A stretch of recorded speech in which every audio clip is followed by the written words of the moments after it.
Uh, Dear students, today we are going to see the chapter number 6. That is what our input output management.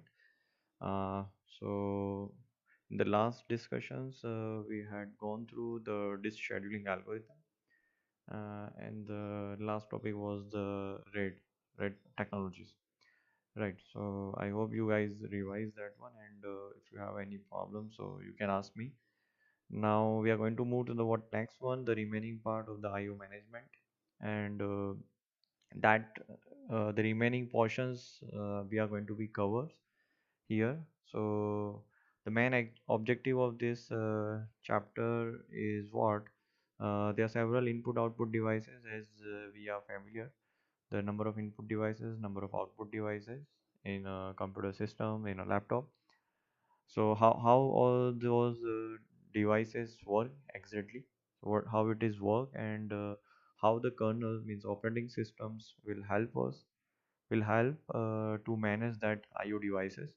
So the management part of the input output devices, that's again important one for this aspect, and the different principles of input output, right, with hardware point of view and as well as software point of view. So as you know, suppose I install any device, right? So I need a device driver as well as. So that device driver is what the software part, and that device is already connected. So that device is what hardware part. So we need an interface, so through which we can read that particular device and perform read write operations. So basically accessing any input device and output device is what we are performing read write operations. That's what. So there are few principles behind, means the principle in the sense the controlling part, the interrupt part, the accessing part, read write part. So that is the what the principle with respect to software and hardware. And we will see the role of the device driver, right, one by one. So the following things we are going to be cover right now. So for the introducing that particular chapter, so this contain are the beginning of the chapter. As in the last video, I explained the last topic of the chapter. So from this, we are going to be start with beginning. Okay. So we have to be seeing the many different aspect of the what devices, the input output devices, how the data will transfer in a synchronous, asynchronous manner, the different read write operations, how the device get control, and that's a very major concern in operating system design pattern. So that is what the part where we need to be managed. Okay. So we will first see the input output hardware part. So we have a variable number of the input output devices, right? So if I list out, you can see the list of the input output devices. So they are list of the input output devices as well as just differentiated with the data rate, the data transfer rate of the individual device. So you can see the number of devices are here, and they are further they are bifurcated by the types of the device, right? So these are the types of the devices: block devices and character devices. So as a block device means the data will be transferred in fixed size of the blocks, right? Blocks in the sense suppose bytes. It may be 512 bytes to 1024 byte of information they can transfer in a one single transfer. So that's a block devices. So as example, hard disk, USB, these are the common block devices. Another one is what character devices. So character in the sense one by one bit informations one by one. So as we know, that's a time consuming, right? But here the error mechanism will be what more reliable. In the first one, my whole data, my whole block will be vast. So as example, the printer is a type of the character device, mic, network interface, right?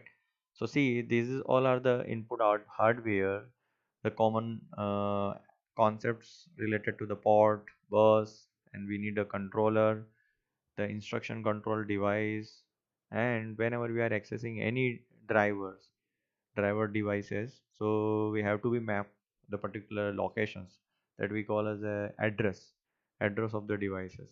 So it may be directly accessible, or maybe it will be mapped by the memory. So I have to be store somewhere the address of the particular driver, then only you can access it. Right. So these are the two types of devices, so block devices and character devices, and these are the list of the devices. Right. So common we know keyboard, mouse, modem, USB, right, SATA cable, USB, Thunderbolt. So these are the categories of the what IO devices and the list of the data rate of respectively. This is the what typical bus structures, right? As I think the most of the things with the computer architecture subject, the same thing is offer over there. So I hope you can collect that diagram how it will be work, and this is a simple CPU architectures I can say, where all the different controller having all the device connected.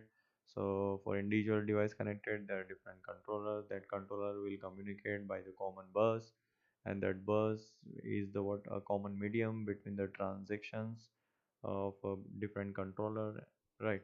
As you can see, so all such blocks are not new to you, totally new to you, so you can understand very easily. So different controller the connected by common bus, and individual data transfer between 1 to second is what happened by using what. So how our computer organizations exactly work. So these all are the common peripheral things which is attached with buses, and they perform the what communication. So during also, so again that interrupt is a part of the again principle of the hardware. So there are two types of interrupt I can say. The These are the interrupt of the hardware level as well as the interrupt at a software level as well as, right. So CPU interrupts requests like triggered by the IO devices. So different IO devices are there. Suppose the process want to perform that particular operation, so we will put in that process into the waiting stage because it having some input output operation. And in between there some particular event occur, and that event having the kind of priority. So kernel will interrupt it, and the kernel will perform the operation. So that interrupt can be the hardware type of interrupt and maybe the software type of interrupt. The software type of means the programmatically. So we generate the interrupt by programming. So there will be whenever the interrupt occurs. So interrupt is what the kind of suppose the interrupt occurs. So my process will be goes into the what sleep state, as we know. So there will be some interrupt handler program or maybe interrupt handler devices which will tag the which will accept the interrupt and perform the what operation related to it. So kernel will give instructions to the handler, and which will what perform the correct operations over the interrupt. Once the interrupt will be gone, the then process will be in a wake up stage, right. So that is the common interrupt input output life cycle, right. As you can see over here, CPU, from there the device driven initiate the input output request. Now it will be initialize the IO, so where the IO controller will be attached, and that it will be identify the which type of request is generated, and over it which type of signals will be initiated by the what kernel. So the signal is again the kind of interrupt I can say, and then CPU receive the interrupt, transfer control to interrupt handler, then interrupt handler process the data, return from the interrupt, and then again CPU resume it. So that a common life cycle which will be executed whenever the interrupt occur at IO devices. So that's the one principles over we have to be the particular architecture is designed. So there are a lot of interrupts can be occur by the IO devices, and then how they will serve that request and perform the operation. That's another diagram which is given in Tannenbaum book. If you see that one, so that's again a similar one. As you can see, the device is finished one, so device requested to the interrupt controller. Interrupt controller will issue the interrupt request to the CPU. CPU will get interrupted, and the interrupt controller will finish the work, and again back to the what CPU will resume it. So that's what another simple diagram. So the IO generated request as an interrupt, as a call as a signal, will go to the CPU, right? So how an interrupts happen? So basically that's we can say that if any of the input output device will want to perform some operations, and that operation having the priority over the kernel level, so kernel will check it and will interrupt the systems, and that device will perform the particular operations and will back to the what SAM job. The another principle of the IO hardware, that's direct memory access. So this is again, I think you know that part from the computer architecture subject as well as. So that's again very important topic over here. DMA, direct memory access. As you can see, the DMA is memory access directly. So the meaning, the why we need this particular controller is because we need a controller, another type of controller which will control it. So basically whatever the operations will be performed from the disk to the what CPU and then memory. So every time you have to bring all the data apart from disk to the what memory and then memory to the CPU. So without it cannot be happen. So basically what we are going to be perform over here. So we bypass the CPU to transfer data directly between IO devices and memory. So that's important. So where the because the data transfer rate will be get very decrease. So over it we want to perform, we want to increase the performance of the CPU. So that's why we added that intermediate part where it will perform directly disk read write operations directly to the what DMA, and DMA transfer data to the what memory. So no, so in during that part the CPU will be what in a rest state. So see, this is our diagram which explain in a 6 steps. So the first step is what device driver is told to transfer this data to buffer at address X. As you can see here, so at below part of the bus, so there is a disk controller and attach the different disk. You want to perform some operations, some read write operations, which will read some data information, will store somewhere into a memory at X location, right? So X is the some locations where we have some buffers over it. Maybe you can assume that's a register. So that's some memory space reserved at X location. We want to transfer data from disk to the what X, and X is inside memory, and disk is connected to the controller. So now this driver tells disk controller to transfer C bytes of informations from disk to the what buffer, right, where the address is X, and now that will be happen via the what DMA. Okay, so the third step will what disk controller initiate DMA transfer. So that is the common bus over here. So the data will be transferred in a byte form. It's not a bit form. So bulk of the informations will be transferred simultaneously. This controller send each byte to the what DMA controller, and then DMA controller transfer byte to the buffer X, right, in the particular location until the complete information will be sent to the memory at X location, right? So then DMA, so during that one, so understand in between there is a one CPU, there is another cache memory also attached. So CPU will wait.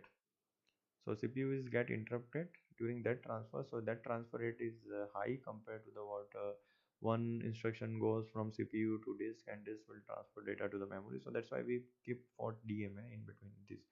So that transfer rate will be what very high. So once that transfer will get completed, again CPU will start the execution. So that's a 6 step process to perform DMA transfer. That's another diagram which is given in Tannenbaum book, so you can also refer that diagram, right, as you are understanding. So these also explain the same one. So the DMA will generate the particular interrupt to the CPU, then the disk will transfer the data from the DMA to the what memory. So DMA asks to the disk controller that he needs the particular data which will be transferred to the main memory. Then disk controller will send the data to the what main memory, and then it will be get acknowledged to the DMA. Once the DMA get the acknowledgement, it's again interrupt will be get completed, and again CPU will start the functioning. So that's another view of the what how DMA exactly works. So you can refer any two of any one of this, right, out of for explanation how the DMA transfer the data. Okay. So this is another principle of the what input output hardware. These are the list of the IO interfaces, means applications of device drivers. So as you can see here, So it will be encapsulated device behavior in generic classes. So means the all the part which is complex, which is totally hidden to the users. Users directly use the devices without any having any trouble to access it, because they given the devices with a specific port where the device will get activated and the user can access it. So all the complexities are hidden, right? So we get a controller through which the kernel will interact and perform the what all the transferring part. So that's also vary in the dimension part. So there are many dimensions where it will be vary. So character wise, maybe the stream or character is the same one. So bit wise or maybe byte wise. So stream and block, sequential and random access, shareable and dedicated, speed of operations, and read only and write only. So that's a different dimension of the devices, right? It will be vary according. As you can see, this is another architectures, right? At hardware level of the IO operations. So in hardware kernel, then kernel IO subsystem, so where you can see all the different drivers which are installed, right, in the software part of. And then for each of the driver, there is a one controller they have, right? And that hardwares get activated with that controller, and then controller will send the signal, receive the signal by helping of the what kernel. So kernel is the top of the what all the driver, and that driver will help to integrate that particular hardware component, the driver component, and will available to make it available for the data transferring. So that's improving performance. So how we can improve the performance of all this IO operations as a hardware point of view? So we have to reduce the context switch, definitely reduce the data copying rate, right, from the hard disk to main memory, reduce the interrupt by using the large transfer smart controller using DMA, which is more efficient techniques, right, compared to memory map IO. So then only our CPU will get increased. We have a one fixed bus through which the all data will be get communicated. So then only we can achieve the what higher throughput. Otherwise, my performance will be down. So all the peripheral devices we can see the input output devices will be work in parallel fashion, right? So then only it will be utilize the CPU more and more. Now, second part is what the IO softwares, right? So the different issues they encounter with IO hardware as well as, and they identify the top of the hardwares. They have to be put at the software part where they interact with the software by the kernel, and that issue will be get resolved. So device must be independent, right? Definitely. So all devices are independent with the, but that device is linked with that particular, integrated with that particular software, but the layer was independent. So any of the device driver will get communicate with that particular layer independently. The naming, error handling, as we call as a what interrupt. So here we having the interrupt, the software interrupt is also there.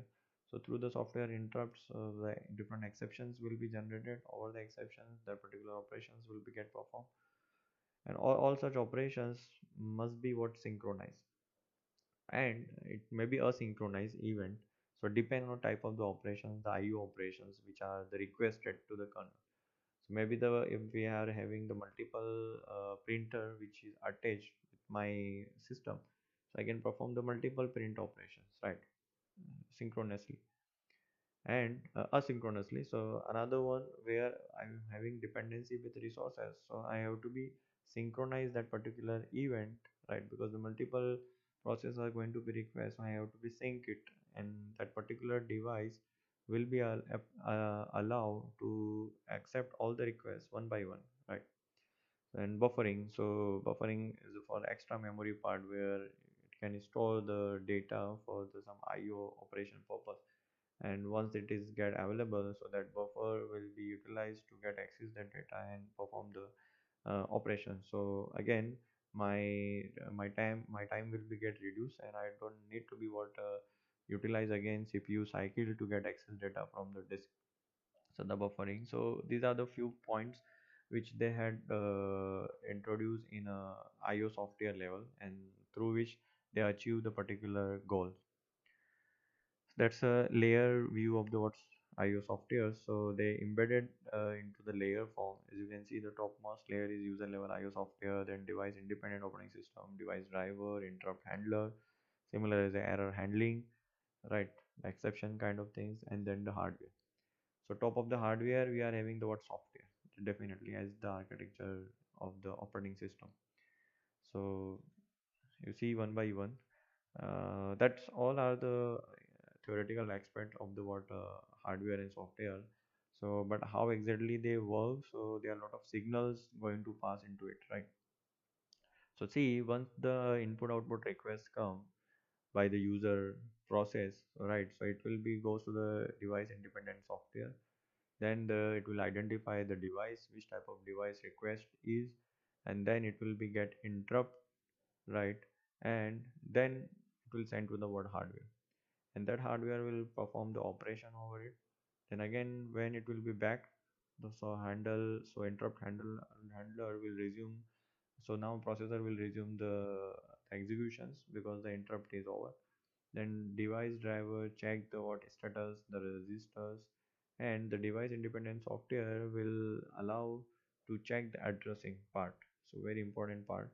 So how it will be get allocated, how disallocated, how the naming will happen, how the IO will map to the particular memory location, right? And finally it will get the reply. So once the any request is generated, it will pass through the this layer architecture, and again will return with what IO reply, and after the completion, so that whole process will be what completed. So that's what device independent IO software, right, functioning, where you have to we give the uniform interfacing for device driver. So definitely see, suppose I have a LAN card in my system, so that NIC is given, right? So uniform interface, so that interfaces should be there through which the device driver will be what interacted, and over that hardware part, my software will perform the what particular connections to the particular IP address and port like that. So as example, I am saying the network interface card through which my system will be get connected to the what internet. Buffering for the extra input purpose, error reporting if anything is not corrected, allocating and releasing dedicated devices, definitely providing a device independent block size. So that block size is vary on the request. So whatever the blocks available over the request, so my process will get access it and functioning accordingly. The another view of the device driver, as you can see, the different devices are there and that devices. So that's a software level, right? Again, I can say these all things are what principle at a software level. So principle of IO at software level. We are talking about this. So user process, then the kernel program, and the kernel is what heart of the operating system.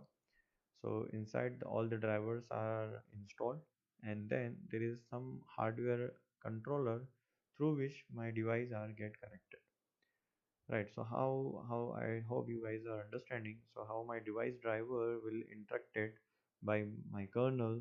So there will be a controller definitely, and that controller having input from the devices, and that device will, that input device, that interface will convert into the what. So in my system there will be one software which will be installed for that particular port, right? Then only that interface will be created and the whole operations will perform. Right. See, these are the few references you can refer for the study purpose. Right. That chapter is more and more theoretical, but with the help of diagram you can understand it. So you just I have a request you to revise once. So definitely you will be get through all the topics, right, related. Thank you very much.